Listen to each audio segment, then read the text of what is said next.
तो प्यारे विद्यार्थी, तो आप सब कैसे हैं। आपके लिए हम लेकर आए हैं आपदा प्रबंध का वेरी इम्पोर्टेंट ऑब्जेक्टिव क्वेश्चंस। तो इसको देखें और इससे 100% है कि आपके बोर्ड में 5 से 10 क्वेश्चंस ज़रूर आएंगे। सबसे पहला नंबर का हम देखेंगे क्वेश्चंस। इनमें से कौन प्राकृतिक आपदा नहीं है, यानी कह रहा है कि इनमें से कौन प्राकृतिक आपदा नहीं है। तो प्राकृतिक आपदा क्या होती है? जो मानव के द्वारा निर्मित नहीं होती है, यानी प्रकृति के द्वारा नहीं होती है। तो इसमें प्रकृति के द्वारा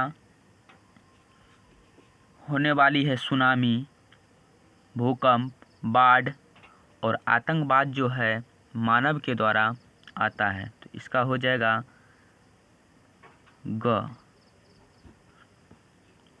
दूसरा नंबर है, इनमें से कौन मानव जनित आपदा है। तो मानव के द्वारा होने वाले आपदा को हम मानव जनित आपदा कहते हैं। तो सांप्रदायिक दंगे, आतंकवाद, महामारी, उपयुक्त सभी। तो इनमें से जो है उपयुक्त सभी हो जाएगा, क्योंकि मानव के द्वारा सांप्रदायिक दंगे मानव के द्वारा होते हैं, आतंकवाद भी मानव ही होते हैं, उसके बाद महामारी भी मानव के गलती के द्वारा ही फैलती है।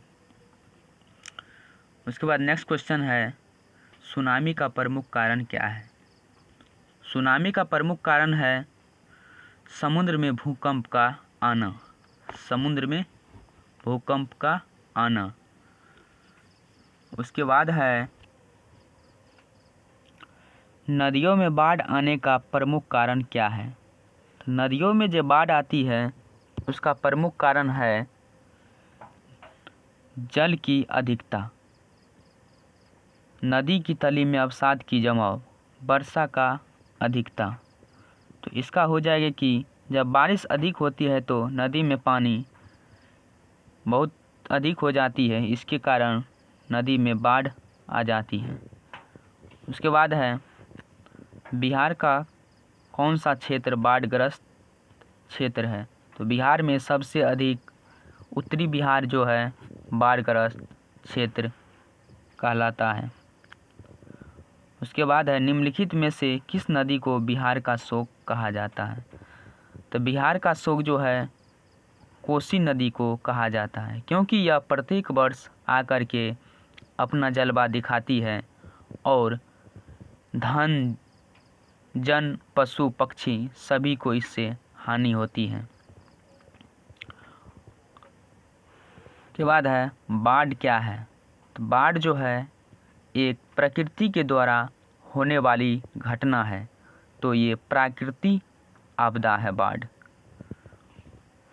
नेक्स्ट है, सूखा किस प्रकार की आपदा है। तो सूखा जो है एक प्राकृतिक आपदा है, ये जो है प्रकृति द्वारा होती है। तो सूखा एक प्राकृतिक आपदा है। सूखे की स्थिति किस प्रकार आती है। तो सूखे की स्थिति जो है ये आपको धीरे धीरे आती है। अचानक सूखा तो आ नहीं सकता है, धीरे धीरे बारिश नहीं होगी तो धीरे धीरे क्या होगी, मिट्टी की नमी खत्म हो जाएगी, तो धीरे धीरे सूखे की स्थिति पैदा हो जाएगी। नेक्स्ट क्वेश्चन है, सूखे के लिए जिम्मेवार कारक हैं। तो सूखे के लिए जिम्मेवार कारक वर्षा की कमी, भूकंप, बाढ़, ज्वालामुखी क्रिया। तो सूखे के लिए अगर जिम्मेवार कारक होगा तो वो होगा वर्षा की कमी।